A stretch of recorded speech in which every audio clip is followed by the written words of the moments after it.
देखिए, ऐसा है कि जैसे आजकल के ज़माने में ऑनलाइन और ऑफलाइन टीचिंग का जो है वो काफ़ी द्वंद छिड़ा हुआ है। तो मैं इस चीज़ में एक बात क्लियर करना चाहता हूँ। चलो, अपना अपना थॉट्स होता है और हर इंसान की अपनी अपनी राय होती है। लेकिन लॉन्ग टर्म के हिसाब से सोचना हो, लॉन्ग रन के हिसाब से सोचना हो, तो किसी भी आदमी को जो है वो ज़्यादा ऑनलाइन जो है उसको अवॉइड करना चाहिए। क्योंकि छोटी एज में बच्चे अगर जैसे ऑनलाइन के चक्कर में पड़ जाते हैं, तो वो ऑनलाइन स्टडी के साथ साथ जो है वो उनका माइंड जो है वो बाकी और कई एक्टिविटीज़ जो है वो सोशल मीडिया पे आती रहती हैं, उनका ध्यान वहाँ पर डाइवर्ट हो जाता है। और दूसरा इसका नुकसान ये होता है कि मेंटली तो बच्चे डिस्टर्ब होते ही हैं, लेकिन फिजिकली भी बच्चे जो हैं वो बहुत ज़्यादा हद तक जो है वो मोबाइल में चिपके रहते हैं और उनका जो फिजिकल स्ट्रेंथ है वो ख़त्म हो जाती है। तो मैं तो 99% यही बोलूँगा कि ऑनलाइन को अवॉइड करना चाहिए। हाँ, अगर आपको बाय चांस किसी चीज़ की क्वेरी करनी है, कोई चीज़ आपने क्लियर करना है, डॉट करना है, तो आप लोग जो हैं वो जा सकते हैं।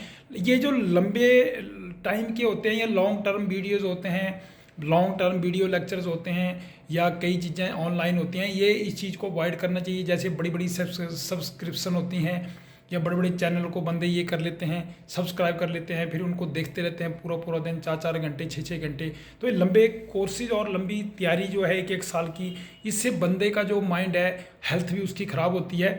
तो मैं तो ज़्यादातर 99% फेवर यही हूँ कि जो ऑफलाइन टीचिंग होती है, उससे बढ़िया टीचिंग वर्ल्ड में कोई भी नहीं है। पुराने टाइम में भी आप देखते थे कि गुरुकुल्स में पढ़ाई होती थी, बच्चों को सारे योगासन करवाए जाते थे, एक्सरसाइज करवाई जाती थी, तो वो बंदे भी आगे जाके राजा महाराजा बनते थे। ठीक है, हर चीज़ में जो थे वो बंदे मतलब बहुत ज़्यादा कुशल होते थे और बहुत उनको हर चीज़ की जो थी वो समझ अच्छी होती थी। ठीक है, तो मैं तो इस जनरेशन को ये बोलना चाहता हूँ, चलो मैक्सिमम तो जनरेशन चलो थोड़ा बर्बाद ही हो गई है, क्योंकि एक पीढ़ी तो बोलते हैं कि एक पीढ़ी की तो बलि देना पड़ती है।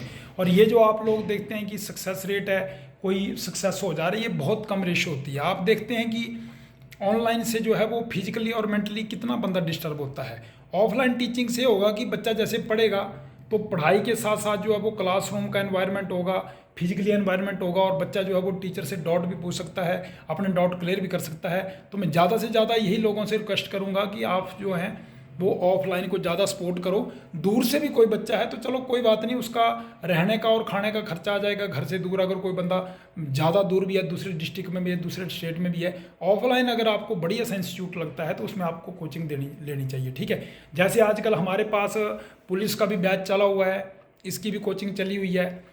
तो कोई भी बच्चा जो मेरी वीडियो सुन रहा है, तो पुलिस की कोचिंग के लिए 2 मंथ की कोचिंग हमने चलाई हुई है। बढ़िया 6 to 7 आवर्स जो है वो डेली स्टडी होगी बच्चों की।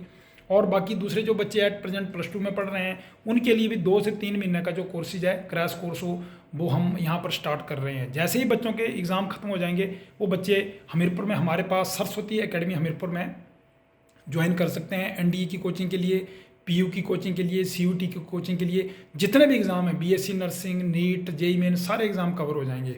तो मैं आपको लास्ट में यही कर बोलूँगा कि जितना हो सके उतना आप ऑनलाइन को अवॉइड करो, ऑफलाइन में आप स्टडी करो।